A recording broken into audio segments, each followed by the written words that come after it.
வணக்கம் viewers, welcome back. So நம்ம இன்றைக்கி என்ன பார்க்க போகிறோம் தெரியுமா? நம்ம பார்க்குறதுக்கு முன்னாடி இந்த வீடியோ நான் S23 எடுத்துகிட்டு இருக்கேன். S23 அல்ட்ரா கையில் தான் இருக்குது. ஸோ S23 தான் எடுத்துகிட்டு இருக்கேன். ஃப்ரண்ட் கேமராவில் போர்ட்ரேட் வீடியோ எடுத்துகிட்டு இருக்கேன். ஸோ இதில் என்னன்னா, டெம்பர்ட் கிளாஸ் ஆல்ரெடி நம்ம காமேஷ் ப்ரோ ஒட்டி தான் வச்சிருக்காரு. இருந்தாலும் நான் அந்த ஸ்மட்ஜஸ் எல்லாம் மட்டும் சும்மா துணி வச்சு தொடச்சிட்டு அதுக்கப்புறம் நான் வீடியோ எடுத்துகிட்டு இருக்கேன். ஸோ ஓவரால் குவாலிட்டி எப்படி இருக்குன்னு பார்க்கலாம். ப்ளஸ் எவ்வளோ நேரம் தொடர்ந்து அதில் வீடியோ எடுக்க முடியுதுங்கிறதையும் பார்க்கலான்னு பார்த்தேன். ஸோ ஃபஸ்ட்டு என்னென்னு பார்த்தீங்கன்னா, ஃப்ளிப்கார்ட்டில் முக்கியமான ஒரு விஷயம் நடந்திருக்கு. என்னென்னா, போக்கோவுக்கான டீல்ஸ் எல்லாமே ரிவீல் பண்ணியிருக்காங்க. ஸோ நான் அப்படியே ஸ்க்ரீன் ரெக்கார்டிங் போட்டுடுறேன். So big bang reveal from Poco அப்படின்னு போட்டிருக்காங்க. போக்கோ ரிவீல் அப்படிங்கிறத டைட்டில் மாதிரி கொடுத்துருக்காங்க. Biggest deal from house of Poco அப்படின்னு போட்டு most powerful smartphone under 20K அப்படின்னு சொல்லிட்டு போக்கோ X6 ப்ரோவை இவங்க வந்து ப்ரொஜெக்ட் பண்ணுறாங்க. சரி, இதெல்லாம் அவங்க பண்ணிட்டோங்க. எனக்கு என்ன தெரியுமா மைண்டில் தோணுச்சு, நார்மலாக நீங்கள் நிறைய யூடியூப்பில் தம்ப்நெயில்ஸ் அண்ட் டைட்டில்ஸ் பார்த்துருப்பீங்க. எப்படி தெரியுமா, இந்த விஷயத்தை பார்க்காம இந்த பொருளை வாங்கிடாதீங்க, இது தெரியாமல் இதை வாங்கிடாதீங்க, இந்த வீடியோ பார்க்காம இந்த பொருள் வாங்கிடாதீங்க அப்படின்வாங்கல்ல. அந்த மாதிரி தான் நம்மளும் இனிமேல் டைட்டில் வைக்கணும் போல். அதுவும் போக்கோவை பற்றி பேசும்போது ஒரு சில விஷயங்கள் நம்ம சொல்லி ஆகணும். எப்பயுமே போக்கோ ஃபோன் எப்படி இருக்கும் அப்படின்னு பார்த்தா, price to feature, price to ஸ்பெக்கு, ஹார்ட்வேர் எல்லாமே டாப் நாச்சாக இருக்கும். ஏன்னா இப்போ போக்கோ X6 ப்ரோ எந்த அளவுக்கு இருக்க போகுது அப்படின்னு பார்த்தா, என்னதான் இது வந்து 18,999 with all those conditions apply அப்படின்னு சொன்னாலும், நமக்கு பாருங்களேன், OnePlusல 12R அப்படின்னு சொல்லிட்டு ஒரு ஃபோன் இருந்தது. அந்த ஃபோனில் என்ன பண்ணியிருந்தாங்க, கொஞ்சம் சொதப்பியிருந்தாங்க. எந்த ஆஸ்பெக்டில் அவங்க என்ன பண்ணிட்டாங்கன்னா, 3.1 UFS 3.1 அப்படிங்கிறத சொல்லாமல் டேரெக்டாக UFS 4.0 மட்டும் சொல்லி மாட்டிக்கிட்டு முடிச்சாங்க. பட் இவனுங்க எப்படின்னு பார்த்தீங்கன்னா, போக்கோவை பொறுத்த வரைக்கும் உங்களுக்கு எந்த ப்ராப்ளமும் இருக்க போகிறது இல்லை. X6 ப்ரோவில் UFS 4.0 இருக்க போது, LPDDR5X RAM இருக்க போது. பொதுவாக நீங்கள் வந்து 35,000க்கு மேலே பார்க்கக்கூடிய ஃபோனில் என்னெல்லாம் இருக்குமோ அது எல்லாமே X6 ப்ரோவில் இருக்கும். அப்போ இப்போ எப்படி இருக்குன்னா, ஒரு கேமிங் சென்ட்ரிக்கான ஒரு ஃபோனை கொண்டு வந்து 20K கீழே போட்ட மாதிரி தான் இருக்குது. இந்த மாதிரி நிறைய பாசிட்டிவான சைட்ஸை நம்ம சொல்லிக்கிட்டு இருக்கும்போது தான். ஸோ மொத்தம் சாஃப்ட்வேர் ப்ராக்சிமிட்டி நல்ல ஞாபகம் வச்சுக்கோங்க. சாஃப்ட்வேர் ப்ராக்சிமிட்டி எதில் நம்ம போக்கோ ஃபோன்ஸில் இருக்குது. ஓகே, அடுத்து என்னென்னா, இந்த X6 ப்ரோவில் இவ்வளோ ப்ரோஸ், அதாவது ஹார்ட்வேர் ஆஸ்பெக்டில் ப்ரோ, டிஸ்பிளே ஆஸ்பெக்டில் ப்ரோ. ஏன்னா போக்கோ X6 ப்ரோவோட டிஸ்பிளே F6ஓட நல்லா இருந்ததுன்னா பாருங்களேன், ரெண்டு டிஸ்பிளேலையும் கலர்ஸ் எல்லாம் ஐடென்டிக்கலாக தான் இருக்குது. ஆனால் பிரைட்னஸ், HDR கண்டென்ட் பார்க்கும்போது பிரைட்னஸ் அது வந்து X6 ப்ரோவில் F6ஓட நல்லா இருந்தது. இதெல்லாமே நம்ம செக் பண்ணது தான். இந்நேரம் நம்ம SRK உங்களுக்கு பீரோல் போட்டிருப்போம். அதை பார்க்கும்போது உங்களுக்கு ஒரு ஐடியா கிடச்சிருக்கும். ஸோ இதெல்லாமே நாங்கள் லைவாக பார்த்ததுங்க, அதனால தான் சொல்கிறேன். ஸோ இந்த பிரைட்னஸை மட்டும் ஒரு ஃபேக்டராக வச்சு அப்போ X6 ப்ரோவே வாங்குங்கன்னு நான் சொல்ல வரல.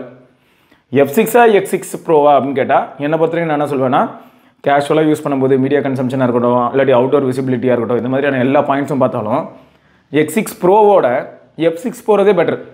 X6 ப்ரோ 5G 512GB உங்களுக்கு 23,000 தான் போட்டு வச்சுருக்காங்க. சரியா, கீழே போனோன்னா உங்களுக்கு வந்து ஸ்பெசிஃபிகேஷன்ஸ்லாம் இருக்கும். ஸோ இந்த போர்டை பொறுத்த வரைக்கும் என்ன ஆகுதுன்னா, ஒரு சிலருக்கு 3.3 GHz வரைக்கும் போகுது.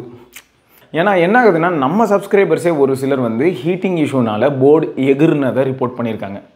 எதில், X6 ப்ரோவில். பட் F6ல் இது வரைக்கும் அந்தளவுக்கு கம்ப்ளைண்ட்ஸ் வரல. எப்படி இருக்குன்னா, F6 வந்து அந்த ஃபெயிலியர் ரேட் F6ல் கம்மியாக தான் இருக்குது. ரொம்ப கம்மினே சொல்லிடலாம். இது வரைக்கும் கிடச்ச டேட்டா வச்சு தான் நம்ம பேச முடியும். அப்படி பார்க்கும்போது X6 ப்ரோவில் தான் அதிகமான கம்ப்ளைண்ட்ஸ் பார்க்க முடியுது. எப்படின்னா, பேட்டரி ரொம்ப நல்லா இல்லை, பேட்டரி லைஃப் ரொம்ப நல்லா இல்லை, அதே சமயம் ஹீட்டிங் இஷ்யூ இருக்குது, போர்டு எகிரிடுச்சு, இந்த மாதிரியான கம்ப்ளைண்ட் வந்து என்னால் X6 ப்ரோவில் மட்டும்தான் பார்க்க முடியுது. ஸோ இது ஞாபகம் இருக்கட்டும். அதுக்காக தான் முக்கியமாக இந்த இடத்துல நான் இதை சொல்கிறேன். ஓகேயா, அதேமாதிரி திரும்பியும் ஞாபகப்படுத்துகிறேன், இதில் எந்த ஃபோன்லேயுமே F6ஆக இருந்தாலும் சாஃப்ட்வேர் ப்ராக்சிமிட்டி தான்.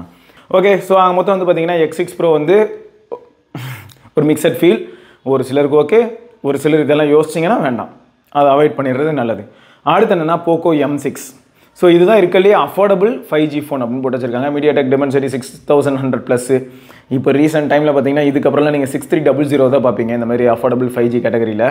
ஸோ இதுவும் ஓகேங்க. ஒரு 50 MP கேமரா இருக்குது. ஸோ என்ட்ரி லெவலில் அண்டர் 10K 5G ஃபோன் வேணும்னு கேட்ட எல்லாருக்குமே வந்து இதுவும் ஒரு ஆப்ஷனாக இருக்கும்.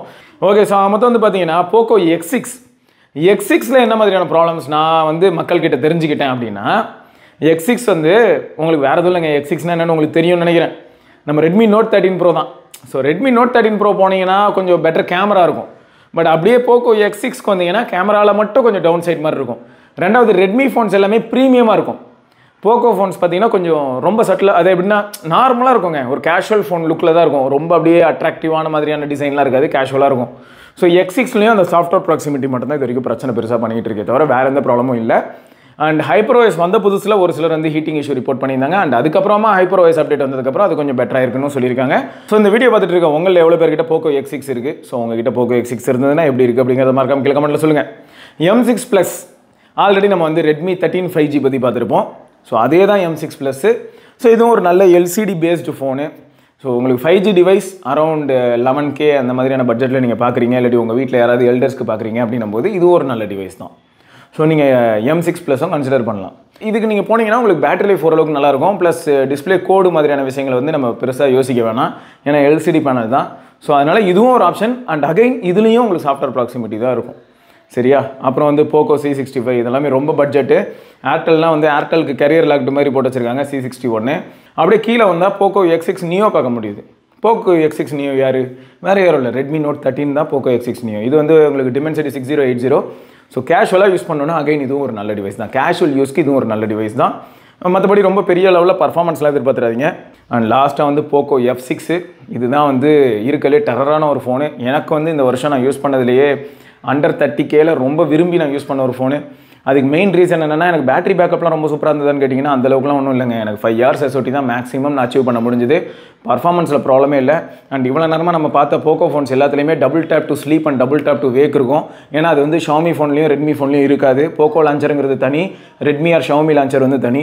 அது மட்டும் இல்லாமல் கஸ்டமைசேஷன் ஆஸ்பெக்ட்டில் பார்க்கும்போது எல்லாத்துலேயுமே HyperOS வந்து காமனாக கஸ்டமைஸ் பண்ண முடியும். தீம்ஸ் இருக்குது, இது எல்லாமே இருக்குது. இது எல்லாமே எனக்கு போக்கோ F6ல் பச்சக்குன்னு பொருந்துச்சு அப்படின்வாங்கல்ல, அந்த மாதிரி தான் செமையாக இருந்தது போக்கோ F6. அது மட்டும் இல்லாமல் நான் கேஸ் படம் தான் மோஸ்ட் ஆஃப் ஃபோன்ஸ் யூஸ் பண்ண ப்ரிஃபர் பண்ணுவேன். நான் என்னோட டெய்லி டிரைவராக எந்த ஃபோனை யூஸ் பண்ணுறேனோ அதை கேஸே இல்லாமல் யூஸ் பண்ணணும் தான் நான் ப்ரிஃபர் பண்ணுவேன். ஸோ F6 வந்து ஒன் ஆஃப் த பெஸ்ட். இந்த மாதிரி கேஸ் இல்லாமல் யூஸ் பண்ணுறதுக்கு செம்ம கம்ஃபர்டபுளாக இருந்தது. லாஸ்ட் டைம் இந்த அப்டேட்டுக்கு அப்புறமா கூட நான் யூஸ் பண்ணிவிட்டு ஒரு வீடியோ போட்டிருப்பேன். ஸோ F6 பற்றி உங்களுக்கு ஏதாவது டீட்டெயில்ஸ் சொன்னால் நீங்கள் பார்க்கலாம். ப்ளஸ் அதே சமயம் நம்ம சேனல்லேயே நானும் காமேஷ் ப்ரோவும் வந்து F6 X6 ப்ரோவை பற்றி பேசியிருப்போம். ஸோ அந்த வீடியோவும் அதுக்கப்புறம் வரும். நீங்கள் அதை பார்க்கும்போது உங்களுக்கு வந்து ஓரளவுக்கு ஒரு நல்ல கிளாரிட்டி கிடைக்கும்னு நினைக்கிறேன். அது X6 ப்ரோவா இல்லாட்டி F6 ஆனு. ஸோ ஓவராலாக இப்போ நிலைமை எப்படி இருக்குது அப்படின்னு பார்த்தா, இருக்கிற எல்லா போக்கோ ஃபோன்ஸும் உங்களுக்கு வந்து 25Kக்கு கீழே வந்துடுது. ஸோ போக்கோ வந்து கிரேசி டீல் ட்ரை பண்ணுறாங்க. ஆனால் நான் திரும்பியும் ரிப்பீட் பண்ணுறேன், போக்கோ ஃபோனில் வந்து டிஸ்பிளே போகுமா ப்ரோ, அதாவது டிஸ்பிளேல கோடு விழுமா, அதேமாரி போர்டு எகுருமா அப்படின்னா எல்லாமே ஹைலி சப்ஜெக்டிவ். விழுணும் நம்மளால் சொல்ல முடியாது, போர்டு எகுறணும் நம்மளால் சொல்ல முடியாது. ஒரு சிலருக்கு ஆகலாம், ஒரு சிலருக்கு ஆகாமலும் போகலாம். ஆனால் இந்த மாதிரியான ரிஸ்க் எல்லாம் இப்போ இருக்கக்கூடிய ஃபோன்ஸில் இருக்குது அப்படிங்கிறது இந்த இடத்துல நான் திரும்ப ஒரு தடவை அழுத்தமாக சொல்கிறேன். இன்னொன்று என்னென்னா, உங்களுக்கு இந்த சாஃப்ட்வேர் ப்ராக்சிமிட்டி பற்றி மல்டிபிள் டைம்ஸ் சொல்லிட்டேன். அது என்னங்கிறத கொஞ்சம் செக் பண்ணிக்கோங்க, சரியா? அண்ட் என்னோட பர்சனல் பிக் இப்போ ஒவ்வொரு செக்மெண்ட்லேயும் பார்க்கும்போது அப்படின்னும் போது எல்லா ஃபோனுமே வந்து அந்தந்த ப்ரைஸை வந்து ஜஸ்டிஃபை பண்ணுற மாதிரி தான் இருக்கும். ஆனால் இன்கேஸ் நீங்கள் யாராவது வந்து 20 to 25K பட்ஜெட் வச்சுருந்தீங்கன்னா F6 வந்து சூப்பர் ஃபோன். ஃபோட்டோகிராஃபிலையும் பார்த்தீங்கன்னா ஷட்டர் ஸ்பீட்லாம் தாறுமாறாக இருந்தது. அண்ட் வீடியோகிராஃபியும் பார்த்தீங்கன்னா நல்லாவே இம்ப்ரூவ் பண்ணியிருந்தாங்க. ஸோ எல்லா ஆஸ்பெக்டையும் வச்சு பார்க்கும்போது போக்கோ F6 வந்து ஒரு நல்ல ஃபோன் அண்டர் 25K அப்படிங்கிறத இந்த இடத்துல நான் சொல்கிறேன். அண்ட் ஃப்ளிப்கார்ட்டை பொறுத்த வரைக்கும் இன்னொன்று ஞாபகம் வச்சுக்கோங்க, டீலு கீழுன்னு அது இதுன்னு இஷ்டத்துக்கு போடுவான். கடைசியில் நம்ம புக் பண்ண போகும்போது நமக்கு எதாவது ஆப் அடிச்சு விடுவோம். அதுவும் நமக்கு ஞாபகம் இருக்கணும். இதெல்லாம் வந்து உங்களுக்கு ஈஸியாக கிடச்சிருங்க. இந்த மாதிரியான ப்ராடக்ட்ஸ்லாம் வந்து உங்களுக்கு ஈஸியாக கிடச்சிரும். ரொம்ப கிரேசியான டீல் மாதிரிலாம் போட்டு நம்மளை ரொம்ப அட்ராக்ட் பண்ணி உள்ளே வர வச்சு நம்மளை சோதிப்பான். ஸோ அதில் கொஞ்சம் கேர்ஃபுல்லாக இருந்துக்கோங்க. ஓகேயா? ஓகே, ஸோ இதோட நம்ம இன்னொரு பதிவில் சந்திப்போம். அது வரைக்கும் சிவபரணி பார்க்கலாம். பை.